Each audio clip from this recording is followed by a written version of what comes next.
maybe one of the most important questions you asked is why is Chinese social media so different?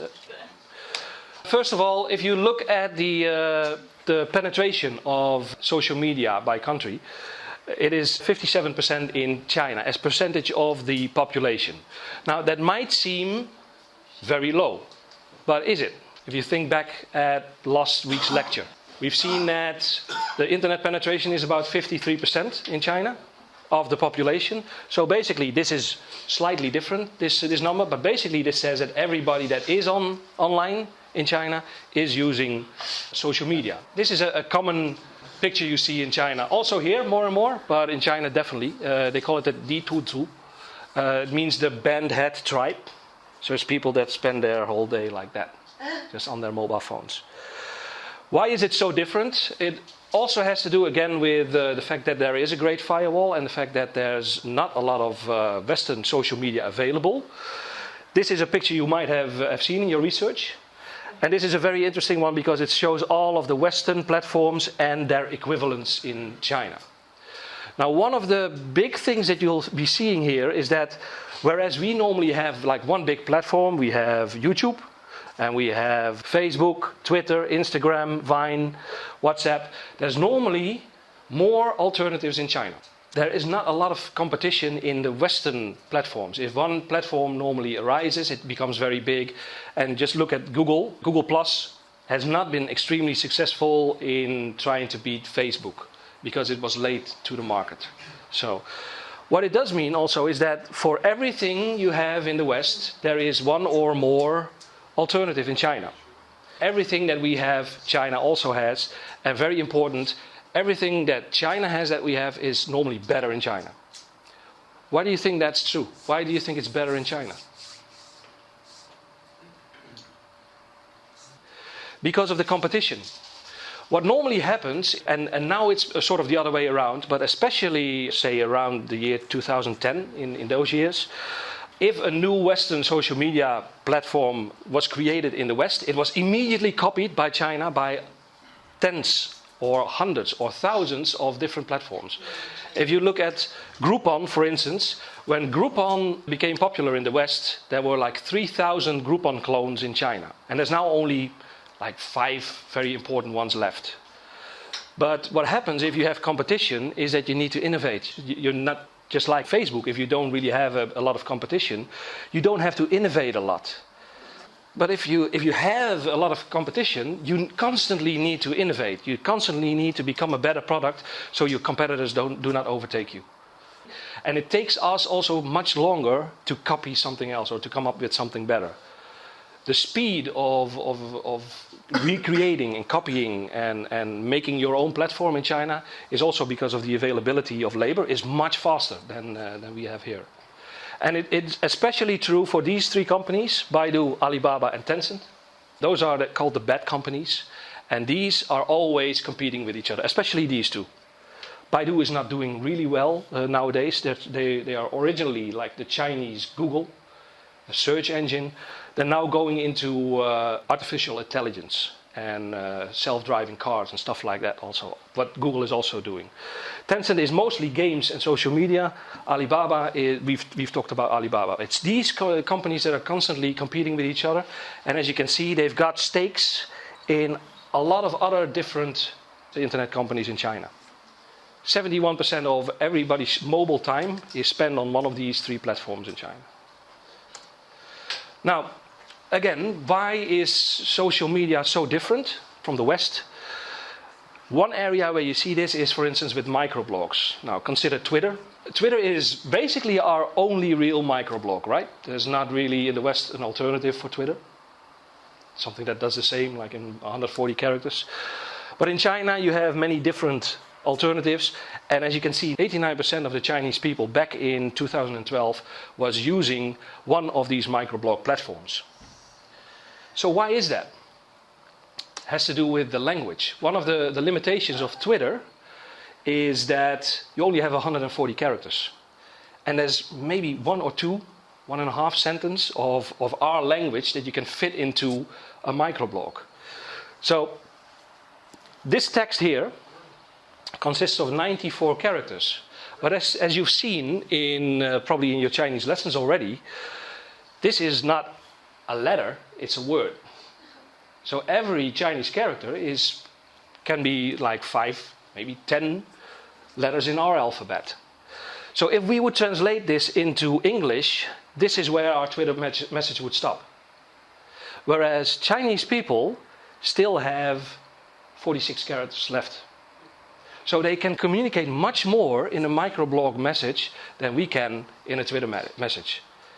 And therefore, their Sina Weibo, their most important microblog, is much more like Facebook. Because what we would normally post in a Facebook message, they can post in a Sina Weibo, in a microblog message. Yeah. That's a very, very important one. So you had Tencent Weibo, you had Sina Weibo, it currently has more than 300 million monthly active users. And what they also did very early on, they were much more innovative. So they created what they called a Chang Weibo. It means like a long Weibo, a long microblog post. You could basically write a complete blog and then compress that into an image and put that as an attachment to your message. That is an innovation that made it even more possible to have much longer stories and much longer content sharing within a microblog platform. That's another reason. So we have the competition, we have the language plays a role. We also have the fact that when microblogs arrived, the Chinese people for the first time had the feeling that they could express themselves. And they could say what was on their mind. They could not do that in the newspapers. They could not do that on television. At that time, say 2011, this happened, you were allowed to say a lot of things on social media, on microblogs, especially if it was criticism of local governments. As the central government actually used that to find the local corrupt officials. But this is a train crash that happened at Wenzhou, where 2 high-speed trains collided, and they later found out that it was caused by faulty equipment, faulty signaling equipment. And the reason why it was faulty is that the quality was very bad. And why was the quality very bad? Because most of the budget for buying that material had disappeared in the pockets of a lot of corrupt officials. What happened at the time that this occurred is the government very quickly tried to cover it up, literally by burying the wagons, the train wagons. And when people were posting pictures that the cranes were trying to bury those wagons, it exploded on the internet. And this was one of the things that made the government very worried. They saw what could happen if they didn't control what was happening on the internet. So this is the link back to censorship again. This caused like a whole avalanche of public outcry on internet until in the end of the summer of 2013, and they implemented a new rule that you were not allowed to post a rumor on the internet. And a rumor is something that has not been verified by official sources. And if you would do that, and it would get reposted 500 times, or it would get viewed 5,000 times, you could go to jail for 3 years. So, and this at that point, as you can see here, made all of the microblogs sort of crash, come down, became very unpopular. They have come back. Most of these, Sina Weibo has come back because they've been changing their content much more to news about celebrities. So you won't find any political sensitive stuff anymore on online. QR codes is another reason why social media is so different. If you watch the lecture I've given about WeChat, you see that everything happens with QR codes. 50% of all of the internet users scan QR codes in China. And this means that there's much more integration with O2O services and daily life within a social media, which we don't normally have in the West. It goes this far that I've taken this picture in Xi'an when I was there last year. This is a lady that's selling street food. She's selling jianbing, one of my favorite breakfasts.